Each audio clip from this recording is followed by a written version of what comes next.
하루를 마무리하고 밤이 되어도 마음이 편하지 않은 분들이 계신가요? 여러분 중 많은 분들이 지금 이 순간에도 침대에 누워 천장을 바라보고 계실 것 같습니다. 어느 날은 눈을 감으면 바로 잠이 오겠지 하고 누웠는데 생각이 자꾸만 떠오릅니다. 내가 잘못한 게 없는데 왜 나만 고난을 겪어야 할까? 왜 내 인생은 이렇게 불공평한가? 옆 사람은 형편이 나은데 나는 왜 계속 힘들까? 그 사람은 행운이 따르는 것 같은데 왜 나에게는 안 좋은 일들이 자꾸만 반복될까? 그런 생각들이 자꾸만 맴돌고 1시간, 2시간이 지나가도 여전히 깨어 있습니다. 밤 11시, 12시, 새벽 1시, 2시. 정말로 시간이 그렇게 천천히 흘러가나 싶을 정도로 분침이 움직이는 것을 볼 수 있습니다. 마침내 피곤해서 어떻게든 잠을 청하려 합니다. 눈을 꾸짓하고 조용한 음악을 듣고 명상을 시도합니다. 하지만 뒤척이다가 결국 한숨을 쉬며 또 다른 하루를 시작합니다. 아침 6시 알람이 울립니다. 아직도 5시간밖에 못 잤네. 오늘 또 이렇게 피곤하게 하루를 보내야 하나? 우리는 때때로 이렇게 묻게 됩니다. 정말 하나님은 계신가요? 이 질문은 종교적 회의가 아닙니다. 이것은 영혼의 울부짖음입니다. 그렇다면 왜 저만 힘든가요? 이 질문들이 마음의 깊은 곳에서 올라옵니다. 왜 내 질문짐이 자꾸만 무거워질까요? 다른 사람들은 잘 사는 것 같은데 왜 나에게는 고난이 끊이지 않나요? 내가 뭔가 잘못한 건 아닐까요?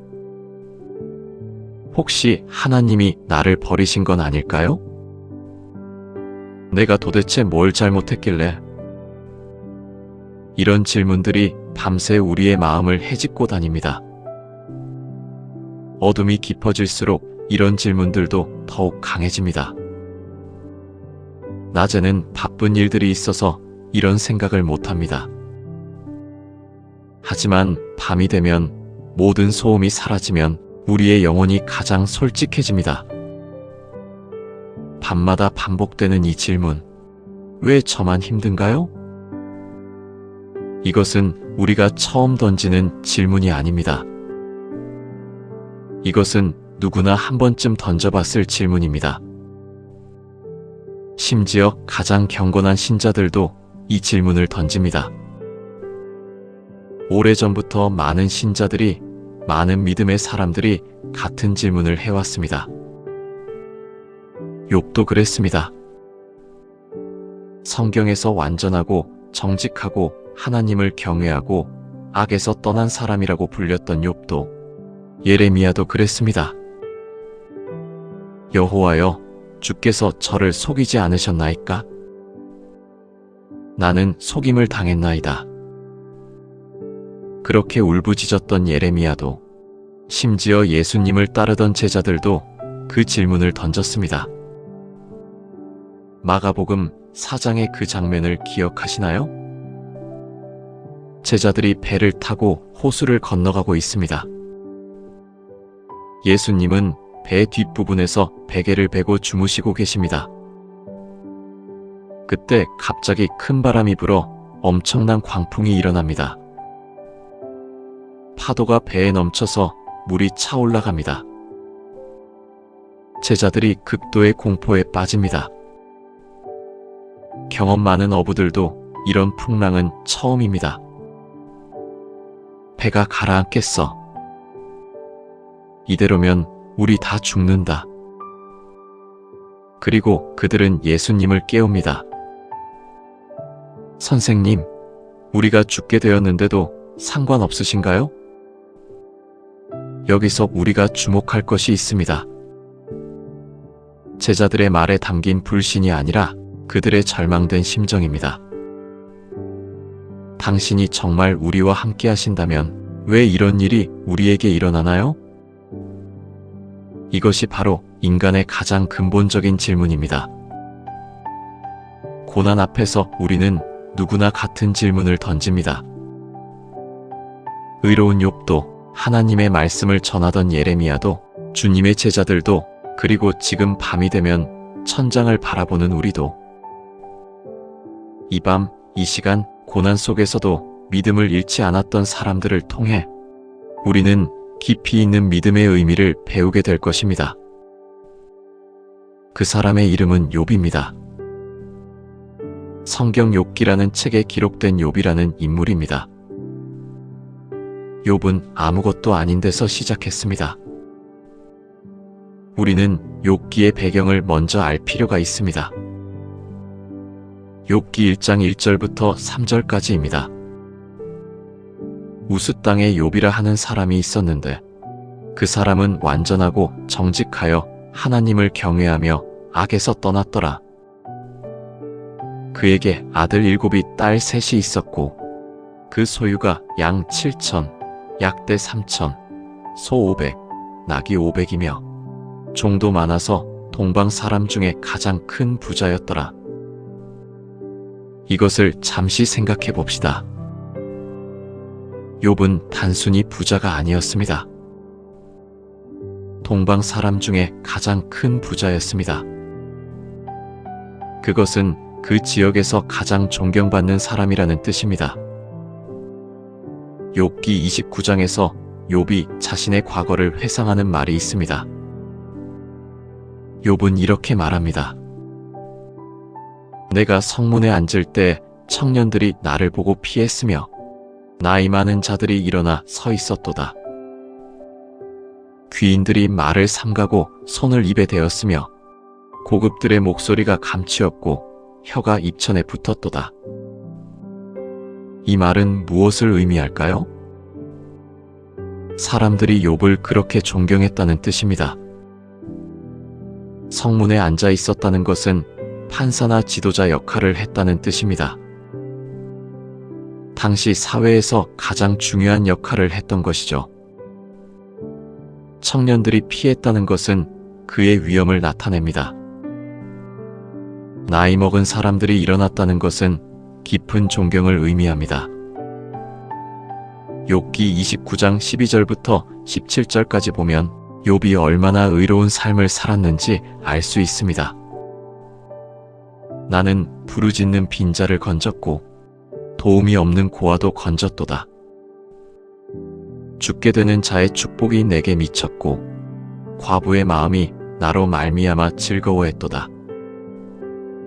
나는 의로움을 옷같이 입었으며 내 공의가 나를 감싸듯 하였도다. 나는 눈먼 자에게 눈이 되었고 다리 저는 자의 다리가 되었고 빈궁한 자의 아버지가 되었으며 모르는 송사를 조사했도다. 욥은 단순히 돈이 많은 사람이 아니었습니다. 욥은 자신의 부를 나누며 사는 의로운 사람이었습니다. 도움이 필요한 사람들을 돕는 것을 즐거워했습니다. 약자를 보호하는 것이 자신의 의무라고 생각했습니다. 그러한 삶의 결과로 욥은 존경받는 의로운 사람이 되었습니다. 자녀들도 많았고 재산도 많았고 건강도 좋았습니다. 욥이 가질 수 있는 모든 것을 가지고 있었습니다. 행운이라고 부를 수 있는 모든 것이, 그리고 그 모든 것이 하루 사이에 사라집니다. 욥기 1장 13절부터 19절까지. 하루는 욥의 아들들과 딸들이 맏형의 집에서 음식을 먹고 포도주를 마실새 큰 바람이 광야에서 불어와 집에 내 모퉁이를 쳐서 그 집이 젊은이들의 위에 무너지니 그들이 죽었고 오직 한 사람만 도망쳐와서 나에게 이르렀다. 시간 순으로 이 참극을 따라가 봅시다. 첫 번째 욥의 자녀들이 다 죽습니다. 큰 아들 집에서 가족이 모여 잔치를 하고 있습니다. 갑자기 광야에서 큰 바람이 불어옵니다. 그 바람에 집이 무너집니다. 다른 방법은 없었나요? 피할 수 있는 방법은 없었나요? 아들 7, 딸 셋. 모두 죽습니다. 계속해서 욥기 1장 14절부터 17절까지. 때에 사바 사람들이 몰려와 그 소와 나귀를 빼앗아가고 또 그 종들을 칼로 죽였으니 오직 한 사람만 도망쳐와서 나에게 이르렀다. 그가 아직 말할 때 하늘에서 불이 내려 양떼와 종들을 살라버렸으니 오직 한 사람만 도망쳐왔다. 그가 아직 말할 때에 갈대아 사람들이 세대로 몰려와 약대를 빼앗아가고 또 종들을 칼로 죽였으니 오직 한 사람만 도망쳐왔다. 두 번째 소와 나귀를 빼앗기고 종들이 죽습니다. 세 번째 양떼가 불로 타 죽습니다. 네 번째 약대를 빼앗기고 더 많은 종들이 죽습니다. 이것을 생각해 봅시다. 욥이 한 사람도 만나지 않고 자신도 죽지 않은 채로 이 모든 소식을 받습니다. 한 사람이 도망쳐와서 말합니다. 아들들과 딸들이 다 죽었습니다. 욥이 이를 받아들이기도 전에 또 다른 사람이 와서 말합니다. 재산이 다 사라졌습니다. 또 다른 사람이 와서 말합니다. 더 많은 재산이 불에 탔습니다. 또 다른 사람이 와서 말합니다. 남은 재산도 빼앗겼습니다. 그리고 욥기 1장 18절과 19절입니다. 그가 아직 말할 때 또 한 사람이 와서 이르되 당신의 아들들과 딸들이 맏형의 집에서 포도주를 마실새 광야에서 큰 바람이 불어와 집에 내 모퉁이를 쳐서 집이 젊은이들 위에 무너짐에 모두 죽었나이다 하니 욥이 일어나서 겉옷을 찢고 머리카락을 밀고 땅에 엎드려 절을 했다. 여기서 주목할 것이 있습니다. 욥이 일어났습니다. 의식이 있습니다. 자신이 방금 받은 소식이 현실임을 알고 있습니다. 그리고 반응합니다. 겉옷을 찢습니다. 유대 문화에서 이것은 극도의 슬픔을 나타냅니다. 머리카락을 밉니다. 이것도 극도의 절망을 표현합니다. 땅에 엎드려 절합니다. 이것은 무너진 것 같은 마음을 나타냅니다. 욥이 이 순간에 한 말이 있습니다. 욥기 1장 20절부터 22절까지입니다. 욥이 입을 열어 자신의 생일을 저주하여 욥이 말했나니 나는 모태에서 아무것도 가지고 나오지 못했으니 아무것도 가지고 가지 못할 것도 분명하니이다. 주신 자도 여호와시요 거두신 자도 여호와시니 여호와의 이름이 찬송을 받으실지니이다. 이 모든 일에 욥이 범죄하지 아니하고 하나님을 향하여 미련한 말을 하지 아니했다. 이것을 정확히 읽어봅시다. 나는 모태에서 아무것도 가지고 나오지 못했으니 아무것도 가지고 가지 못할 것도 분명하니이다. 욥은 그의 모든 것을 잃었습니다. 자녀들도 재산도 모든 것을. 하지만 욥이 한 말은 무엇인가요? 내가 태어날 때 아무것도 없었다. 그렇다면 내가 가져간 것도 없는 것이 맞다. 이것은 매우 흥미로운 진리입니다. 우리가 이 세상에서 가진 모든 것은 사실은 우리의 것이 아니라는 뜻입니다. 그리고 더욱 놀라운 것은 욥이 이렇게 말합니다. 주신 자도 여호와시요 거두신 자도 여호와시니 여호와의 이름이 찬송을 받으실지니이다. 이것을 번역하면 이렇습니다. 주신 분도 여호와님이고 거두신 분도 여호와님입니다. 여호와님의 이름이 찬송받기를 원합니다. 욥은 모든 것을 잃은 직후 여전히 하나님을 찬송합니다. 욥기 1장 22절에서 중요한 평가가 나옵니다. 이 모든 일에 욥이 범죄하지 아니하고 하나님을 향하여 미련한 말을 하지 아니했다. 욥이 범죄하지 않았습니다. 하나님을 향하여 미련한 말, 즉 불평을 하지 않았습니다. 여기까지만 보면 욥의 이야기는 단순해 보입니다. 욥은 의로운 사람이었고 고난을 받았지만 여전히 하나님을 믿었다. 그런데 욥기는 여기서 끝나지 않습니다. 욥기 2장입니다. 같은 날 또 일이 일어납니다. 욥기 2장 1절부터 8절까지입니다.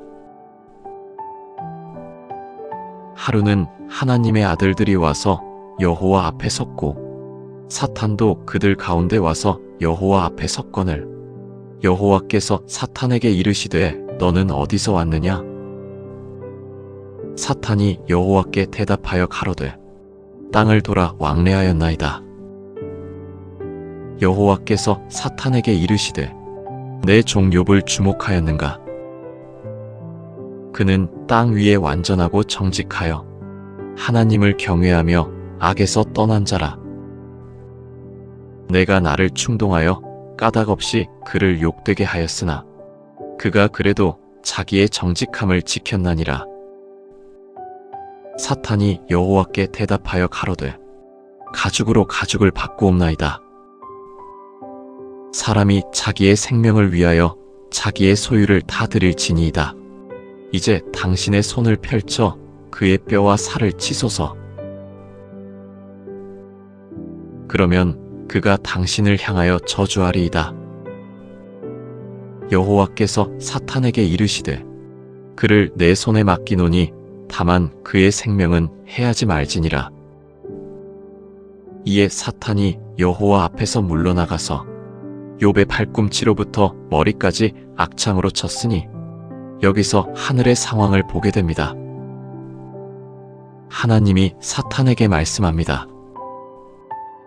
내 종 욥을 주목하였는가? 이것은 매우 흥미로운 표현입니다. 내 종이라고 부르십니다. 욥은 하나님의 종입니다. 그는 땅 위에 완전하고 정직하여 하나님을 경외하며 악에서 떠난 자라.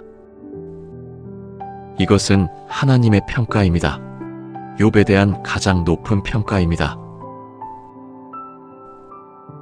내가 나를 충동하여 까닭없이 그를 욕되게 하였으나 그가 그래도 자기의 정직함을 지켰나니라. 여기서 핵심이 나옵니다. 욥이 모든 것을 잃었지만 여전히 하나님을 믿었습니다. 여전히 자신의 정직함을 지켰습니다. 사탄이 반박합니다. 가죽으로 가죽을 바꾸옵나이다. 사탄의 논리는 이것입니다. 욥이 자신의 소유 때문에 하나님을 경배하는 것입니다. 돈이 있으니까 하나님을 믿는 것입니다. 하지만 욥 자신의 몸을 쳐보소서. 그러면 욥은 당신을 향해 저주할 것입니다. 하나님이 허락하십니다. 그를 내 손에 맡기노니 다만 그의 생명은 해하지 말지니라. 그리고 욥기 2장 8절입니다. 욥이 제 위에 앉아서 질그릇 조각을 집어 몸을 긁으며 앓는 중에 말했다. 욥은 이제 제 위에 앉아 있습니다. 온몸이 종기로 덮여 있습니다. 고통이 극심해서 질그릇 조각으로 몸을 긁습니다. 욥이 이 모든 것을 감내하고 있습니다. 자녀를 잃은 고통, 재산을 잃은 고통, 육체의 고통까지. 이때 욥의 아내가 나타납니다. 욥기 2장 9절입니다. 그의 아내가 그에게 이르되 당신이 아직도 자기의 순전함을 지키나이까? 하나님을 저주하고 죽으시지 그러세요. 욥의 아내까지 이렇게 말합니다.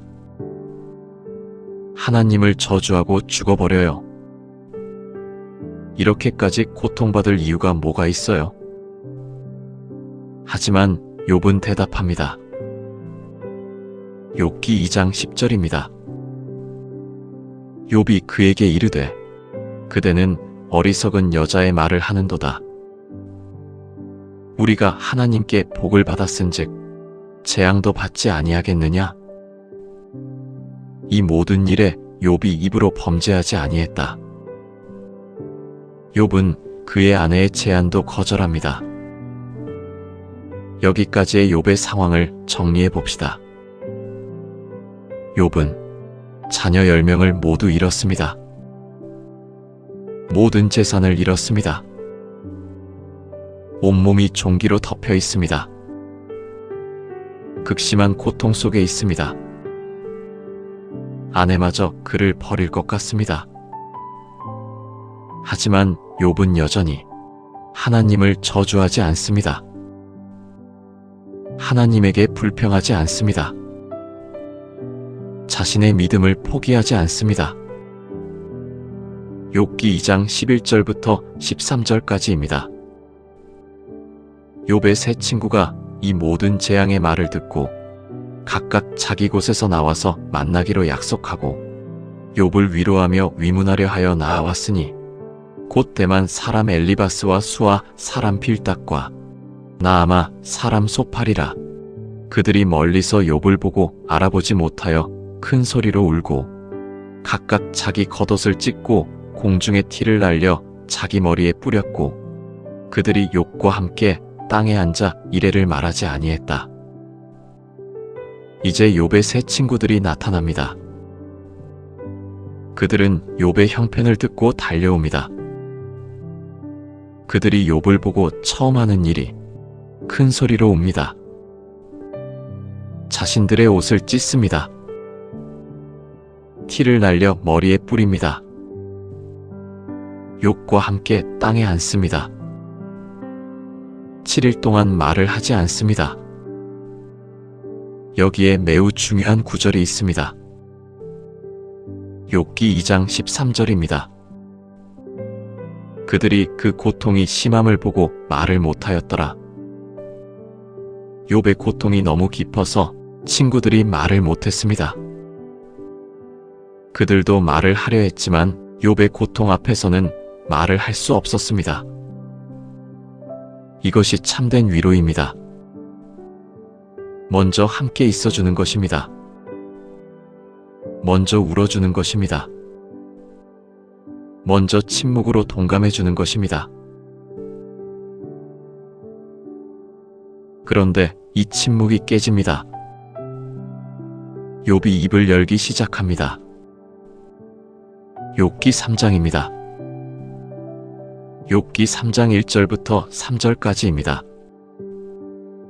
그 후에 욥이 입을 열어 자신의 생일을 저주하여 욥이 말했나니 나를 낸 날이 없어지기를 원하고 내가 잉태되던 밤이 없어지기를 원하노라. 그날이 어두우기를 원하고 하나님도 위에서 그날을 돌보지 아니하시고 빛이 그날에 비추지 아니하기를 원한다. 욥이 이제 말을 시작합니다. 그가 하는 첫 말이 무엇인가요? 자신의 생일을 저주합니다. 내가 태어나지 않았으면 좋겠다. 내가 잉태되지 않았으면 좋겠다. 욥은 자신의 존재까지 부정하기 시작합니다. 욥기 3장 11절입니다. 내가 어찌하여 복중에서 죽지 아니하였던고 어찌하여 생시에 숨을 내어놓지 아니하였던고. 욥은 묻습니다.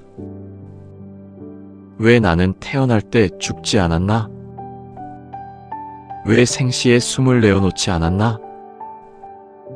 욥기 3장 20절과 21절입니다. 어찌하여 고난받는 자에게 빛을 주시고 마음이 상한 자에게 생명을 주시나이까? 그들이 죽음을 바라나 죽음이 오지 아니하고 묻혀있는 보배보다 더욱 심히 그것을 찾으나이다. 욥은 말합니다. 왜 고난받는 사람에게 계속 생명을 주시나요? 우리는 죽음을 원하는데 죽음이 오지 않습니다. 이때 욥의 친구들이 입을 엽니다. 엘리바스가 먼저 말합니다. 욥기 4장 7절과 8절입니다. 청컨대 생각하여 보라. 누가 무죄하고 패망하였는가? 진실로 어느 의인이 멸절되었는가? 내 생각으로는 악을 파종하는 자와 재앙을 뿌리는 자는 그대로 거둔다. 엘리바스의 논리는 단순합니다. 죄를 지으면 벌을 받고 의롭게 살면 복을 받는다. 이것이 엘리바스의 신학입니다. 이것이 욥의 친구들의 공통된 신학입니다. 엘리바스는 계속 말합니다. 욥기 4장 12절 이후입니다. 내가 한 말씀을 받았노니 내 귀가 그 조용한 소리를 들었으니 사람이 밤에 깊은 생각에 빠져 있을 때 자는 사람을 깨우는 두려움이 임할 때에 나에게 말씀이 이름에 내 영혼이 두려워했느니라. 엘리바스는 자신이 환상을 본다고 말합니다. 그 환상에서 그는 들었다고 합니다. 모든 신은 자기 행위에 대해 완벽하게 보상을 받는다. 엘리바스의 논리는 이것입니다. 욥이 고난을 받는 것은 욥이 뭔가 잘못했기 때문이다. 빌닷이 입을 엽니다. 욥기 8장 11절입니다. 갈대가 진흙 없이 자랄 수 있겠는가? 연꽃이 물 없이 살 수 있겠는가? 아직도 풀빛이 있는 중에 꺾이지 아니하면 다른 풀보다 먼저 말라진다. 모든 하나님 길을 잇는 자의 길이 이와 같다. 빌닷도 비슷합니다. 욥이 하나님을 잊었으니 고난을 받는 것이다. 소팔도 말합니다. 욥기 11장 6절입니다. 그리고 하나님이 당신에게서 많은 것을 원하는 것이 분명하니 당신의 죄의 공정한 영역은 그 어느 것입니까? 세 친구의 논리는 모두 같습니다. 욥이 고난을 받는 것은 욥이 죄를 지었기 때문이다. 이것이 그들의 신학입니다. 이것이 그들의 모든 위로입니다. 욥기 15장부터 31장까지 여러 라운드에 걸쳐 이 논리가 반복됩니다. 하지만 욥은 계속 자신의 결백을 주장합니다. 욥은 말합니다. 내가 죄를 지었다면 그것이 무엇인지 말해주세요. 내가 도대체 무엇을 잘못했나요? 내가 가난한 자들을 도왔고 약자를 보호했고 의롭게 살았는데 왜 이런 고난이 내게 일어났나요? 욥은 자신의 의로움을 확신합니다. 이것이 욥기의 핵심 긴장입니다. 여기서 우리가 알게 되는 것이 있습니다. 욥기의 논리는 단순하지 않다는 것입니다. 욥의 친구들은 말합니다. 인과관계가 분명하다. 선한 행동은 복을 가져오고 악한 행동은 벌을 가져온다. 이것은 매우 논리적입니다. 이것은 공정해 보입니다. 이것은 많은 사람들이 믿는 신앙입니다. 내가 선하면 복을 받을 것이고 내가 악하면 벌을 받을 것이다. 하지만 욥의 경우는 다릅니다. 욥은 의로운데 고난을 받습니다. 욥기 32장에서 새로운 인물이 나타납니다. 엘리후라고 하는 젊은 사람입니다. 욥기 32장 2절부터입니다. 그때 바라겔의 아들 엘리후가 진노하였으니 이는 욥이 자신을 의롭다 하고 하나님을 의롭다 하지 아니함으로 인함이며 또 욥의 세 친구가 대답할 말을 찾지 못하고도 욥을 악하다고 정죄함으로 인함이었다.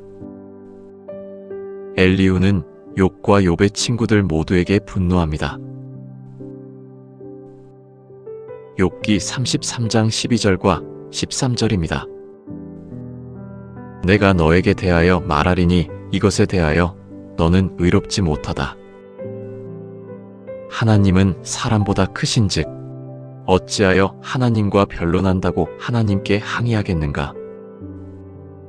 하나님이 다양한 방법으로 말씀하시나니 우리가 주목하지 않을 뿐이다. 엘리후는 욥에게 말합니다. 욥이여, 당신은 당신이 의롭다고 생각했습니다. 하지만 당신이 모르는 것이 있을 수 있습니다. 왜 하나님과 변론하나요? 그리고 엘리후는 흥미로운 개념을 제시합니다. 욥기 33장 14절부터 18절까지입니다.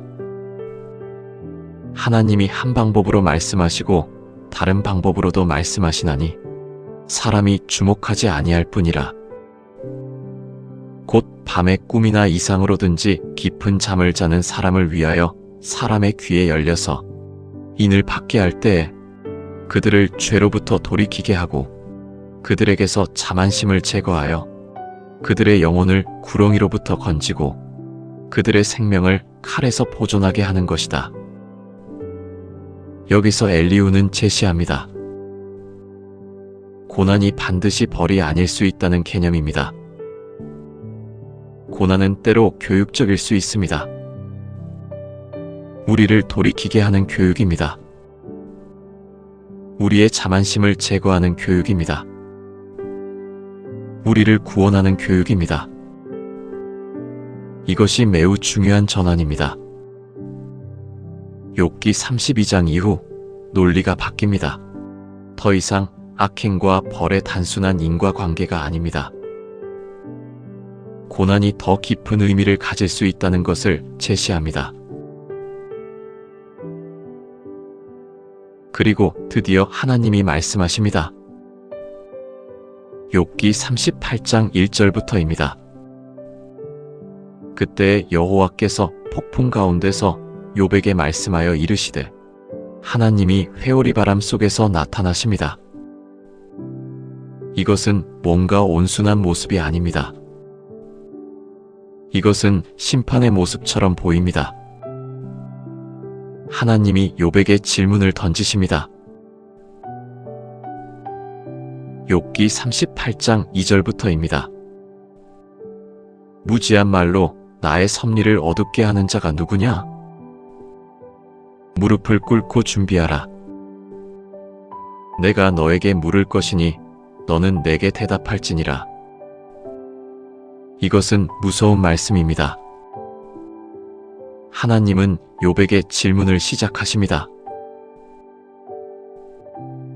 욥기 38장 4절부터입니다. 내가 땅의 기초를 놓을 때 너는 어디 있었는가? 그 기초 위에 측량줄을 누가 내렸는가? 그 기초가 무엇 위에 세워졌는가? 그 모퉁이 돌은 누가 놓았는가? 그때 새벽별들이 함께 노래하며 하나님의 아들들이 다 기쁨으로 소리 질렀더라. 하나님의 질문은 이것입니다. 욥이여, 세상이 창조될 때 너는 어디 있었는가? 욥기 38장 12절부터입니다. 내가 동이 트고 새벽이 나타나도록 명령한 적이 있는가? 그것이 땅의 끝들을 잡아 악인을 그곳에서 떨어지게 한 적이 있는가? 흙이 인장 위에 인장처럼 변형되고 만물이 새 옷 입음같이 드러나지 아니하는가? 악인의 팔이 부러지고 그 악한 행동이 드러나지 않는 것이 무엇 때문인가? 하나님의 질문이 계속됩니다. 너는 새벽을 조종한 적이 있는가? 너는 햇빛이 악인들을 깨우도록 명령한 적이 있는가? 욥기 38장 22절 이후입니다. 내가 눈창고에 들어가 보았는가? 내가 우박 창고를 보았는가? 내가 환난 때와 전쟁 날을 위하여 그것들을 간직해 두었느니라. 빛이 어느 길로 퍼지는가? 바람이 동쪽에서 어디로 흩어지는가? 하나님은 계속 질문하십니다. 너는 눈이 어디서 오는지 아는가? 너는 우박의 창고를 본 적이 있는가? 너는 바람의 길을 알고 있는가? 욥기 39장과 40장에서 하나님은 이상한 동물들을 언급하십니다. 욥기 40장 15절부터입니다. 들짐승 중에 으뜸인 하마를 보라. 나는 너를 지었나니 그것도 내같이 풀을 먹느니라. 보라, 그 힘은 허리에 있고 그 세력은 배의 힘줄에 있느니라. 꼬리를 향나무같이 구부리나니 그 다리 힘줄이 꼬아 맡겨졌느니라. 하나님은 하마라는 거대한 동물에 대해 말씀하십니다. 욥기 40장 19절입니다. 이것은 하나님의 일 중에 첫 것이라. 그것을 지은 자만이 그것에 칼을 들이댈 수 있느니라. 하나님은 또한 레비아단이라는 거대한 생물에 대해 말씀하십니다. 욥기 41장 1절부터입니다. 레비아단을 낚싯대로 끌어낼 수 있겠는가? 그것의 혀를 노로 누를 수 있겠는가? 그것의 콧구멍에 노를 꿰일 수 있겠는가? 그것의 턱을 갈고리로 뚫을 수 있겠는가?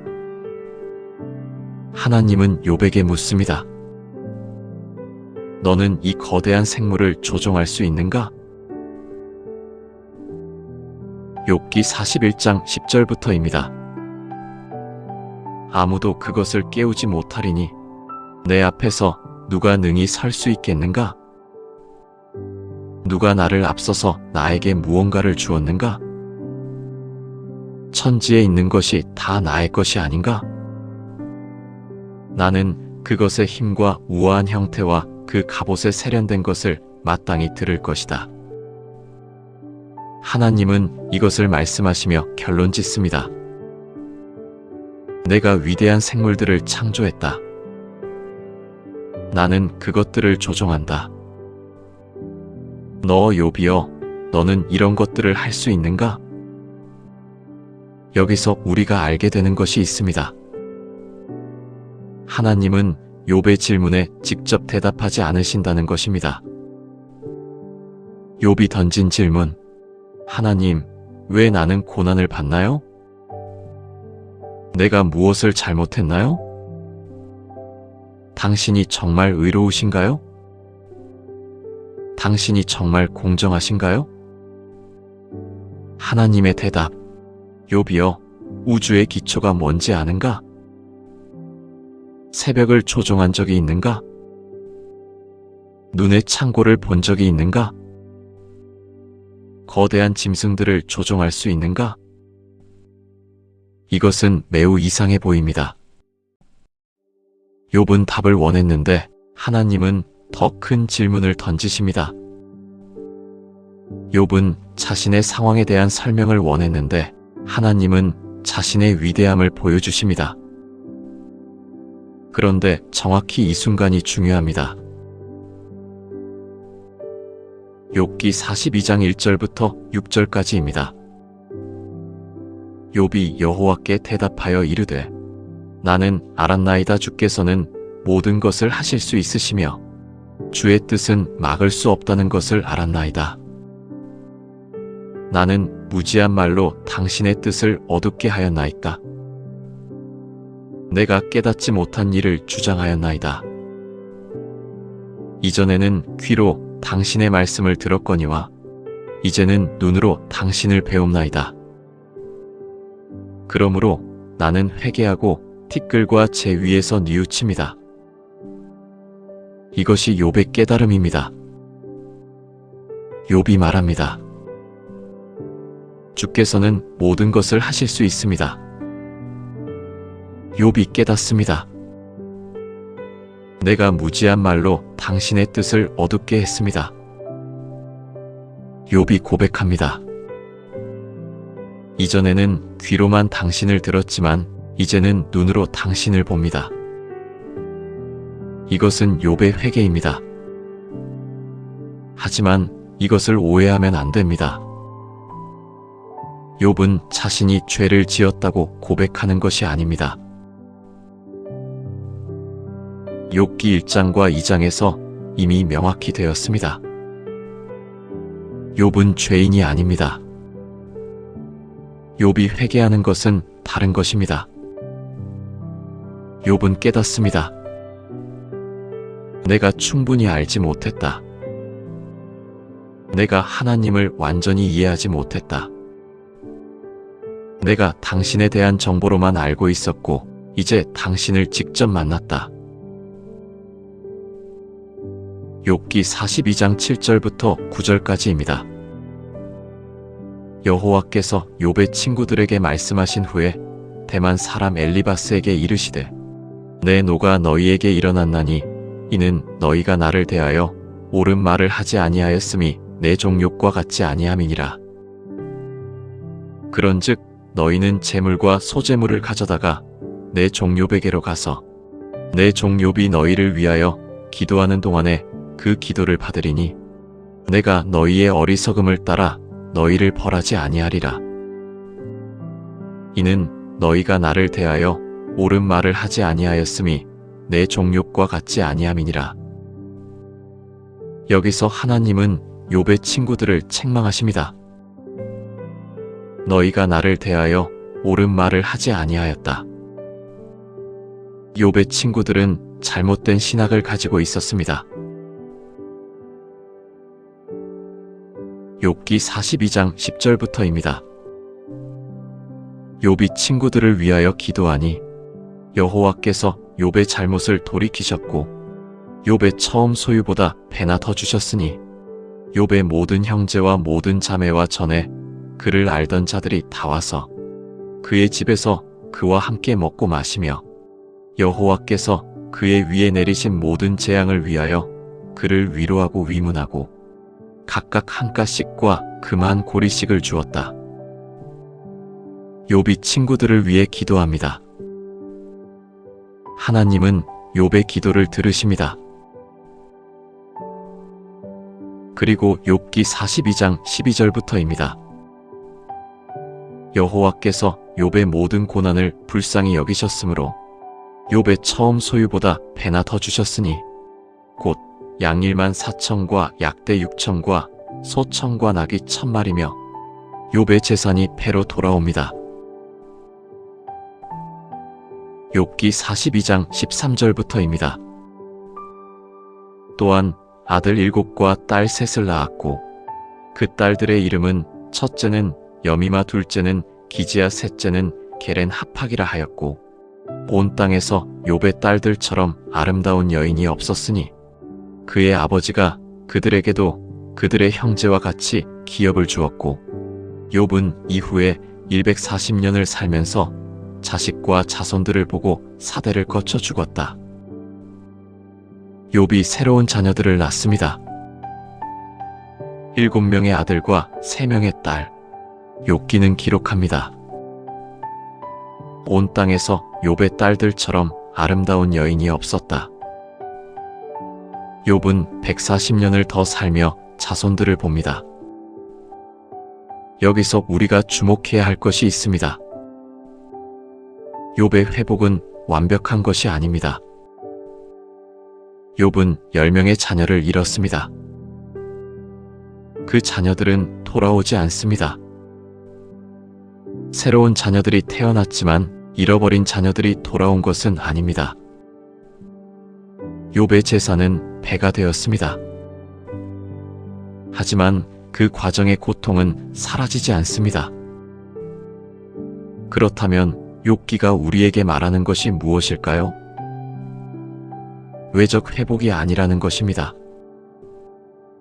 욥이 얻은 것은 새로운 재산이 아니라 하나님에 대한 깊어진 만남입니다. 새로운 자녀가 아니라 영혼의 변화입니다. 외적 상황의 해결이 아니라 내적 평안의 회복입니다. 욥기 42장 5절에서 욥이 말합니다.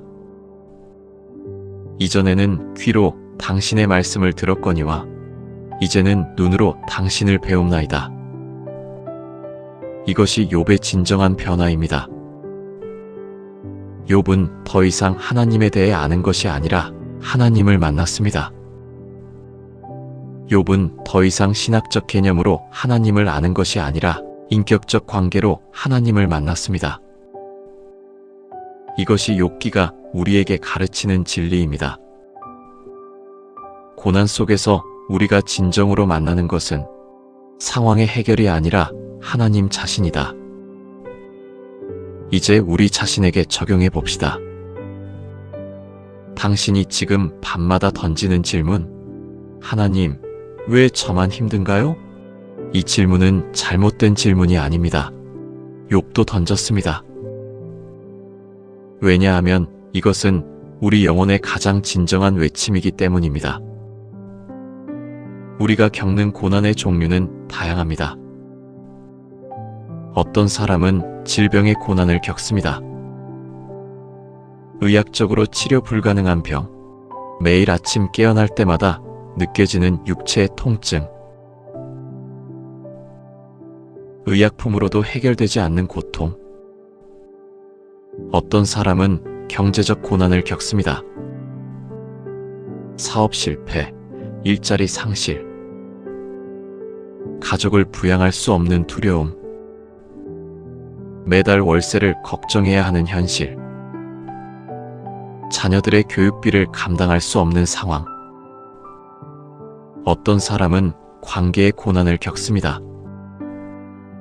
배우자와의 불화, 이혼, 부모와의 단절, 자녀와의 소원, 친구의 배신, 사랑하는 사람의 죽음, 사람들 사이에서 느껴지는 고독감. 어떤 사람은 심리적 고난을 겪습니다. 우울증, 불안장애, 생각이 멈추지 않는 밤들, 아무 이유 없이 울음이 나오는 순간들, 자살 생각까지 밀려오는 절망. 어떤 사람은 영적 고난을 겪습니다. 하나님이 정말 계신지 의심, 기도가 응답되지 않는 것 같은 경험, 신앙이 식어가는 느낌, 더 이상 하나님을 믿고 싶지 않은 마음. 이 모든 고난 속에서 우리는 같은 질문을 던집니다. 왜 저만 힘든가요? 왜 나에게는 이런 일이 일어나나요? 하나님, 당신은 어디 계신가요? 당신이 정말 사랑하신다면 왜 이런 고통을 허락하시나요? 욥이 우리에게 가르치는 첫 번째 교훈은 이 질문들을 감출 필요가 없다는 것입니다. 많은 신자들이 이 질문들을 죄로 생각합니다.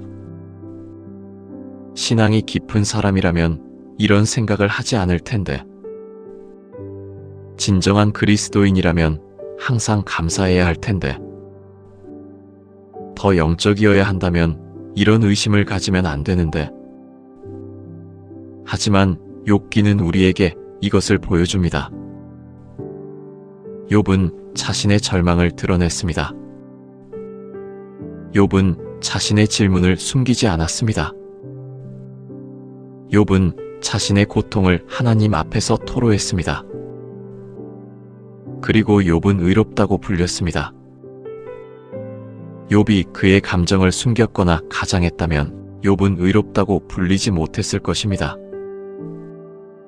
욥이 우리에게 가르치는 두 번째 교훈은 고난이 반드시 우리의 죄의 결과는 아니라는 것입니다. 욥의 친구들은 말했습니다.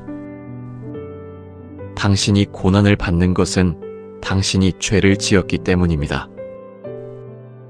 이것은 논리적으로 보입니다. 이것은 공정해 보입니다. 이것은 많은 종교에서 가르치는 교리입니다. 하지만 욥기는 이것을 거부합니다. 하나님은 욥의 친구들에게 말씀합니다. 너희가 나를 대하여 옳은 말을 하지 아니하였다. 고난의 원인은 매우 복잡합니다. 첫째, 때로 고난은 우리의 죄의 결과일 수 있습니다. 나쁜 선택, 죄악된 삶의 결과로 고난이 올 수 있습니다. 둘째, 때로 고난은 남의 죄의 결과일 수 있습니다. 다른 사람의 잘못으로 인해 우리가 고난을 받을 수 있습니다. 셋째, 때로 고난은 무고한 것입니다. 욥의 경우처럼 특별한 이유 없는 고난이 올 수 있습니다. 넷째, 때로 고난은 교육적입니다. 우리를 성장시키기 위해 우리의 영혼을 깊게 하기 위해 오는 고난이 있습니다. 다섯째, 때로 고난은 신앙을 드러내기 위한 것입니다. 욥의 경우처럼 우리의 진정한 믿음이 무엇인지를 보여주기 위한 고난이 있습니다. 욥이 우리에게 가르치는 세 번째 교훈은 고난 속에서도 기도할 수 있다는 것입니다.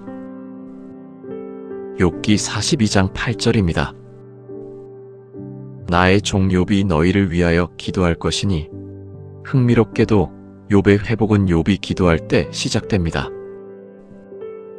욥이 자신의 문제를 위해 기도하지 않았습니다. 욥은 자신에게 잘못된 조언을 준 친구들을 위해 기도했습니다. 욥은 말합니다. 하나님, 이 친구들이 저를 오해했습니다.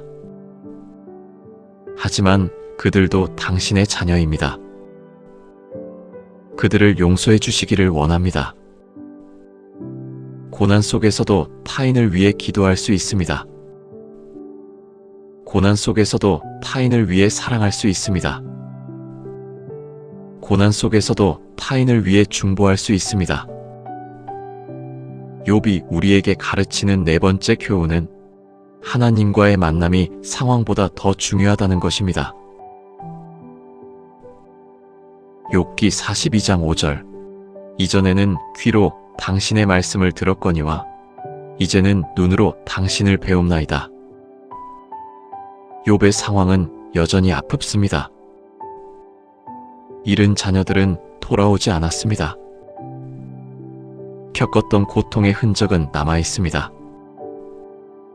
하지만 욥은 평안을 얻었습니다. 왜냐하면 욥은 하나님을 만났기 때문입니다. 우리도 같을 수 있습니다.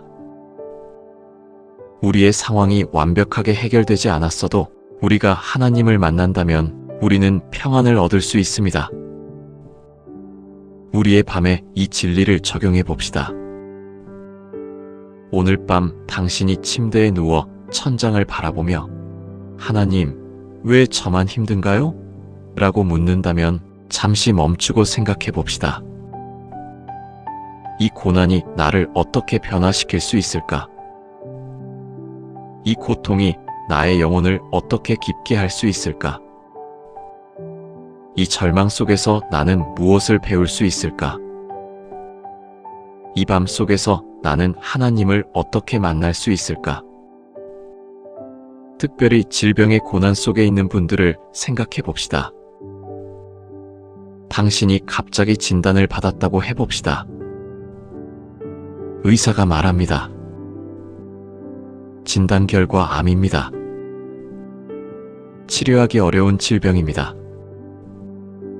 완치가 어려울 수도 있습니다. 그 순간 당신의 세상이 멈춥니다. 이제 당신의 일상은 완전히 바뀝니다. 병원 방문이 일상이 됩니다. 약물 복용이 일과가 됩니다. 치료 부작용과의 싸움이 매일입니다. 통증이 당신의 야밤 친구가 됩니다. 당신은 밤이 되면 천장을 바라보며 묻습니다. 왜 나일까? 왜 지금일까? 이 병이 낫긴 할까? 내가 이 고통을 견딜 수 있을까? 욥도 이 경험을 했습니다. 욥의 경우는 더 극심했습니다. 온몸이 종기로 뒤덮여 있었습니다. 고통이 극심해서 자신의 생일을 저주할 정도였습니다. 하지만 욥이 우리에게 보여주는 것이 있습니다. 욥기 13장 15절입니다.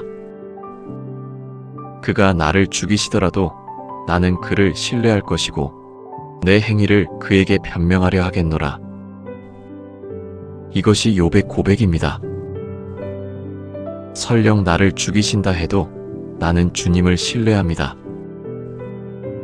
이것은 상황이 좋아질 것을 믿는 신뢰가 아닙니다. 이것은 상황과 무관하게 하나님을 신뢰하는 믿음입니다. 이 믿음은 논리적이지 않습니다. 이 믿음은 이해가 되지 않습니다. 이 믿음은 마음 편한 신앙이 아닙니다. 하지만 이것이 참된 믿음입니다. 질병 속에서 당신이 가져야 할 믿음은 나의 상황이 변하든 변하지 않든 나는 주님을 신뢰합니다. 이 믿음 속에서 당신이 발견할 것들이 있습니다. 첫째, 고통이 당신을 약하게만 하지 않는다는 것. 질병 속에서도 당신은 기도할 수 있습니다. 고통 속에서도 당신은 타인을 돌볼 수 있습니다. 질환 속에서도 당신은 영혼의 깊이를 경험할 수 있습니다. 둘째, 의료진들도 하나님의 종이라는 것. 의사의 손길도 하나님의 손길입니다. 간호사의 위로도 하나님의 위로입니다. 약도 하나님의 선물입니다. 셋째, 질병이 당신의 정체성이 아니라는 것. 당신이 암 환자이기 전에 당신은 하나님의 자녀입니다. 당신이 중병에 걸렸어도 당신은 여전히 사랑받을 자격이 있습니다. 당신의 몸이 약해져도 당신의 영혼은 강할 수 있습니다. 넷째, 죽음도 끝이 아니라는 것. 욥기의 마지막을 보면 욥은 140년을 더 삽니다. 그 말은 욥이 죽음을 맞이할 때까지 하나님이 함께 하신다는 뜻입니다. 죽음도 하나님의 손 안에 있습니다. 질병의 고난 속에 있는 분께 말씀합니다. 당신의 밤이 아침이 될 때까지 주님은 당신의 곁에 있을 것입니다. 당신의 통증이 언제 그칠지 모르지만 주님의 자비는 그동안 계속될 것입니다. 이제 경제적 고난을 생각해 봅시다. 당신이 실직을 당했다고 해봅시다. 15년을 일했던 회사에서 갑자기 정리해고를 통보받습니다. 내일부터 출근하지 않으셔도 됩니다. 당신은 얼결에 집에 돌아갑니다. 가족들에게 어떻게 말할까요? 아내는 당신을 봅니다. 왜 이렇게 빨리 왔어? 뭔가 일이 있어? 당신은 답할 수 없습니다. 목에 뭔가 걸린 것 같습니다. 나 잘렸어. 이 말이 나오는 순간 당신의 세상이 흔들립니다. 이제 당신의 고민은 월급이 없는데 어떻게 월세를 낼까? 자녀 학원비는 어떻게 해야 하나? 이 불안감이 언제 사라질까? 이 짧은 시간에 다시 일자리를 얻을 수 있을까? 왜 하필 나인가? 밤마다 이런 생각들이 당신을 괴롭힙니다. 욥도 이런 경험을 했습니다. 욥기 1장을 다시 보면 욥은 한날에 모든 재산을 잃습니다. 양 7,000, 약대 3,000, 소 500, 낙이 500. 모든 것이 사라집니다. 그뿐만 아닙니다. 그 와중에 자녀까지 모두 잃습니다. 경제적 고난과 가정의 고난이 함께 옵니다. 그런데 흥미로운 것은 욥의 반응입니다. 욥기 1장 20절부터 22절까지입니다. 욥이 입을 열어 자신의 생일을 저주하여 욥이 말했나니 나는 모태에서 아무것도 가지고 나오지 못했으니 아무것도 가지고 가지 못할 것도 분명하니이다. 주신 자도 여호와시요 거두신 자도 여호와시니 여호와의 이름이 찬송을 받으실지니이다. 이 모든 일에 욥이 범죄하지 아니하고 하나님을 향하여 미련한 말을 하지 아니했다. 욥은 중요한 진리를 말합니다. 나는 모태에서 아무것도 가지고 나오지 못했으니 아무것도 가지고 가지 못할 것도 분명하니이다. 이것이 경제적 고난 속에서 우리가 깨달아야 할 진리입니다. 당신이 가진 것은 정말로 당신의 것일까요? 당신이 가지고 있는 돈, 집, 자동차, 이것들은 정말로 당신의 것일까요? 아니면 임시로 맡겨진 것일까요? 우리가 이 세상에 왔을 때 우리는 아무것도 가져올 수 없습니다. 우리가 이 세상을 떠날 때 우리는 아무것도 가져갈 수 없습니다. 그렇다면 우리가 현재 가진 모든 것은 무엇인가요? 그것은 잠시 맡겨진 것입니다. 하나님께서 주신 것입니다. 그리고 하나님께서 거두실 것입니다. 그렇다고 경제적 고난이 쉬워지나요? 아니요, 결코 쉬워지지 않습니다. 당신은 여전히 재정 상담을 받아야 합니다. 당신은 여전히 새 일자리를 찾아야 합니다. 당신은 여전히 어려운 결정을 내려야 합니다. 하지만 당신의 정체성이 변하지 않습니다. 당신은 여전히 하나님의 자녀입니다. 당신의 가치는 당신의 재산에 달려있지 않습니다. 욥기 42장을 다시 봅시다. 욥의 재산이 패로 돌아옵니다. 새로운 자녀들이 태어납니다. 욥은 140년을 더 삽니다. 하지만 이 회복이 욥기의 중심이 아닙니다. 욥기의 중심은 욥이 하나님을 만난 것입니다. 이전에는 귀로 당신의 말씀을 들었거니와 이제는 눈으로 당신을 배움나이다. 재산의 회복보다 중요한 것은 하나님과의 관계입니다. 당신의 경제 상황이 해결되지 않았어도 당신이 하나님을 만난다면 당신은 평안할 수 있습니다. 이제 관계의 고난을 생각해 봅시다. 배우자와의 갈등을 생각해 봅시다. 당신의 가장 가까운 사람이 당신을 이해하지 못합니다. 서로 다른 의견이 충돌합니다. 언어 폭력이 오고 갑니다. 우리가 이렇게까지 멀어졌나? 당신은 혼자라고 느낍니다. 또는 부모와의 단절을 생각해 봅시다.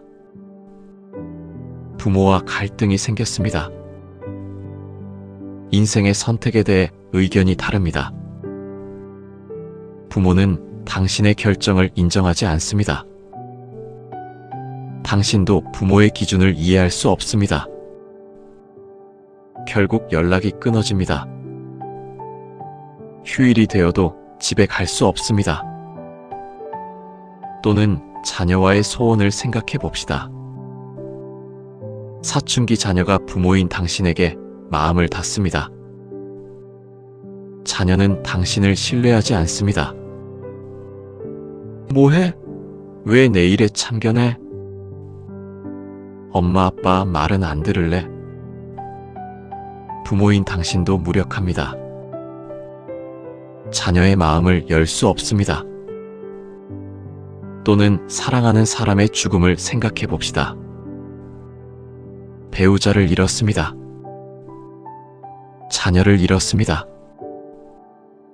부모를 잃었습니다. 가장 가까운 친구를 잃었습니다.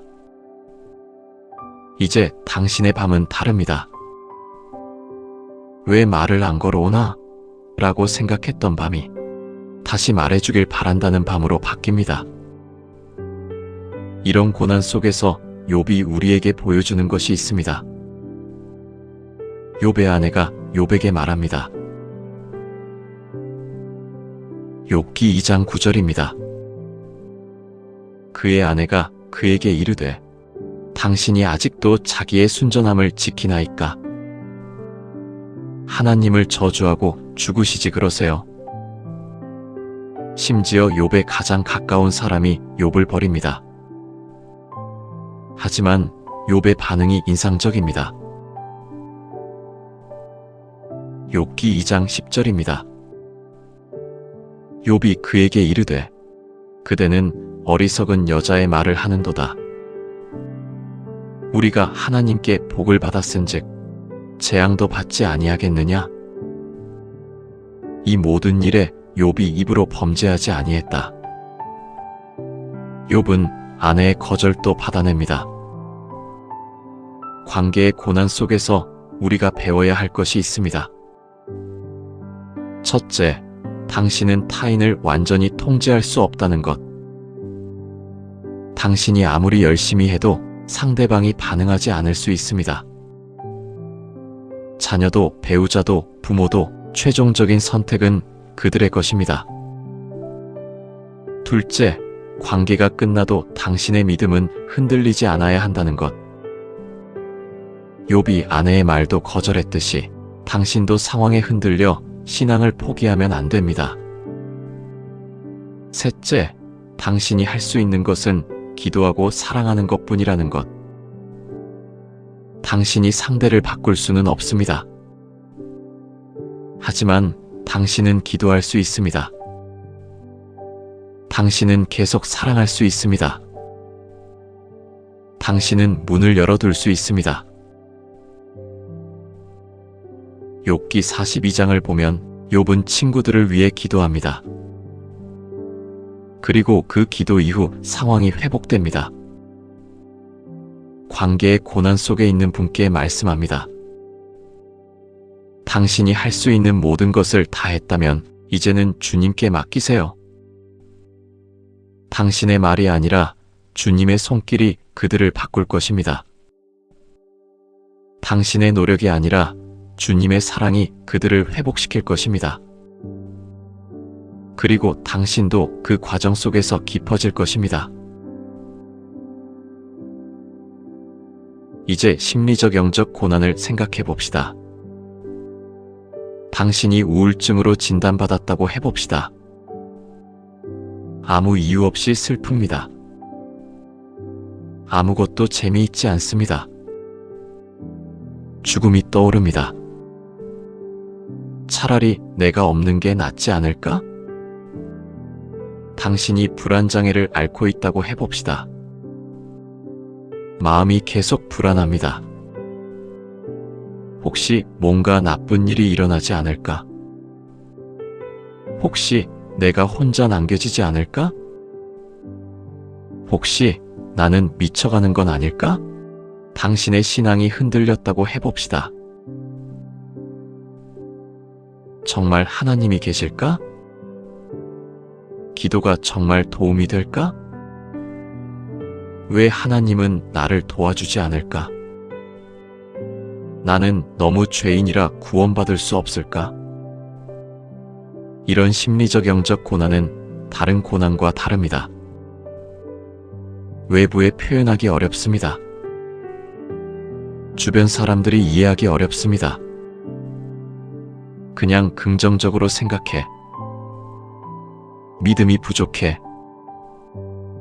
이런 말들이 상처가 됩니다. 욥도 이런 영적 고난을 겪습니다. 욥기 3장 전체가 욥의 절망입니다. 욥기 6장부터 31장까지는 욥의 질문들입니다. 왜 내가 이렇게 고난을 받는가? 정말 하나님이 나를 버린 건 아닐까? 내가 죄를 지었다고 생각지 않는데? 왜 나는 이해할 수 없는가? 욥의 절망은 깊습니다. 욥의 의심도 심합니다. 하지만 욥은 여전히 하나님께 말할 겁니다. 욥기 3장 11절부터 21절까지 욥은 자신의 절망을 하나님 앞에 드러냅니다. 이것이 중요합니다. 당신의 절망도 하나님께 표현하세요. 당신의 의심도 하나님과 나누세요. 당신의 불안도 하나님께 고백하세요. 많은 신자들이 하나님 앞에서 거짓된 얼굴을 합니다. 주님, 이 모든 것에 감사합니다. 주님, 저는 불평이 없습니다. 하지만 욥은 다릅니다. 욥은 자신의 참된 마음을 드러냅니다. 욥은 자신의 절망을 감추지 않습니다. 그리고 욥이 의롭다고 불리는 것은 욥이 긍정적이었기 때문이 아니라 욥이 진정했기 때문입니다. 심리적 영적 고난 속에 있는 분께 말씀합니다.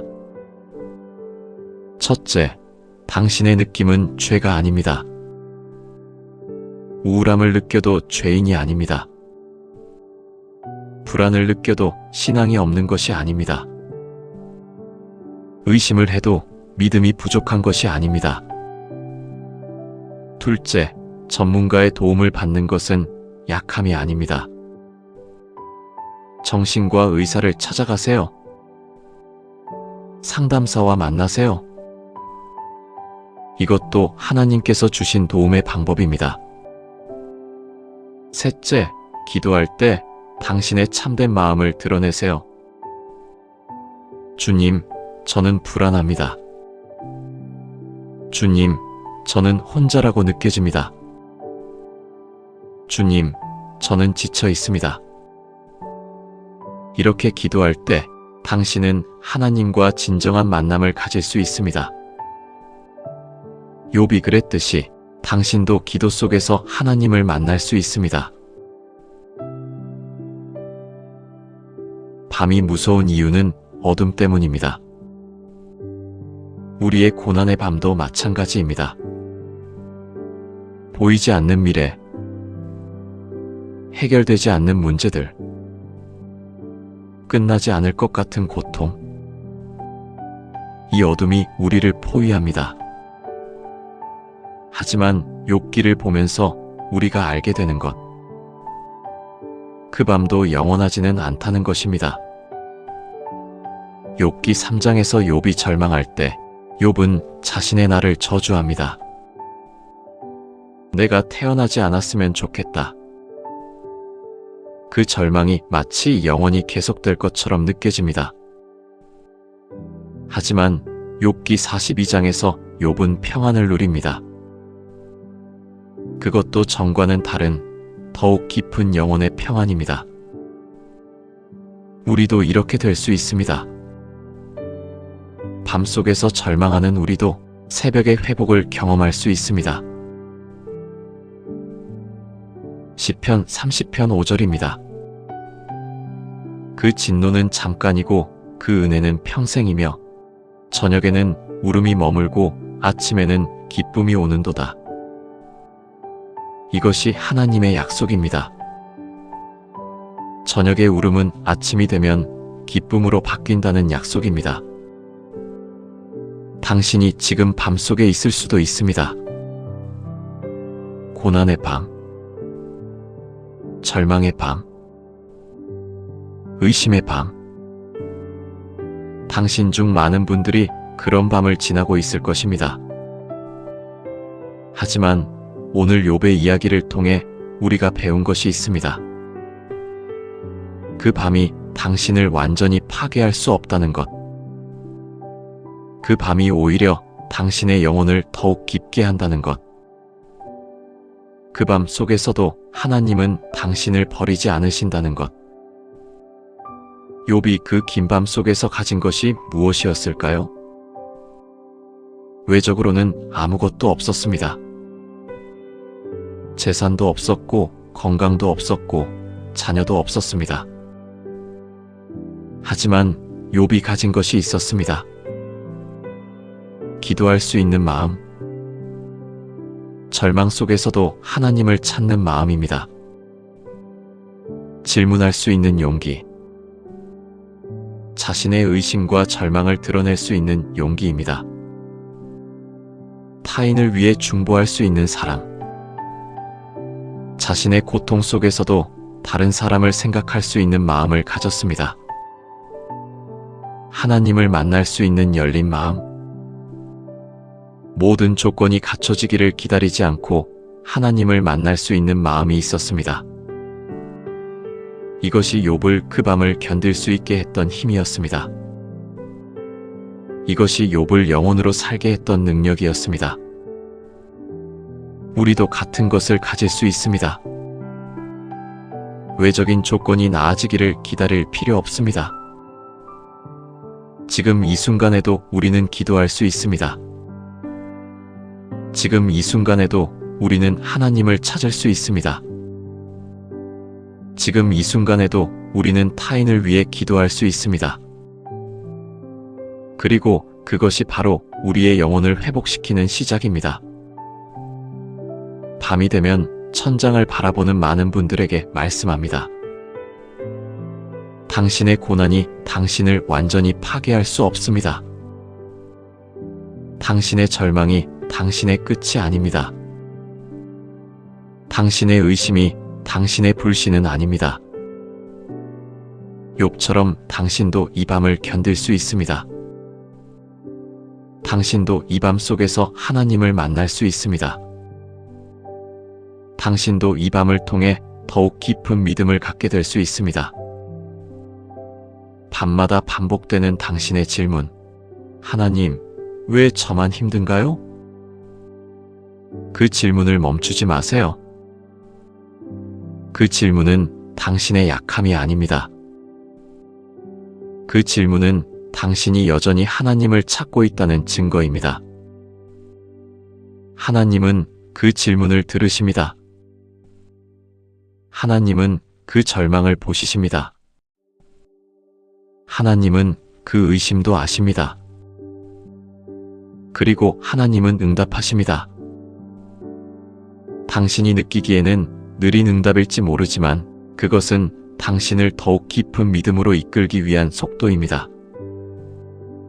당신의 밤이 아침이 될 때까지, 당신의 절망이 소망으로 바뀔 때까지, 당신의 의심이 신뢰로 변할 때까지, 주님은 당신의 밤을 지나가시지 않습니다. 주님은 당신과 함께 그 밤을 지나가실 것입니다. 당신이 이제 밤이 되어 잠을 청한다고 해도 주님의 손길이 여전히 당신을 붙들 것입니다. 당신이 내일 새벽을 맞이할 때 주님은 당신에게 새로운 힘을 주실 것입니다. 당신이 이 고난의 계절을 지나갈 때 당신의 영혼은 이전과 다르게 성숙할 것입니다. 그리고 언젠가 당신도 욥처럼 고백하게 될 것입니다. 주여, 이전에는 귀로 당신의 말씀을 들었습니다. 하지만 이제 눈으로 당신을 뵙습니다. 이 밤이 당신의 끝이 아닙니다. 이것은 당신의 새로운 시작입니다. 고난 속 믿음의 깊어짐의 시작입니다. 아멘.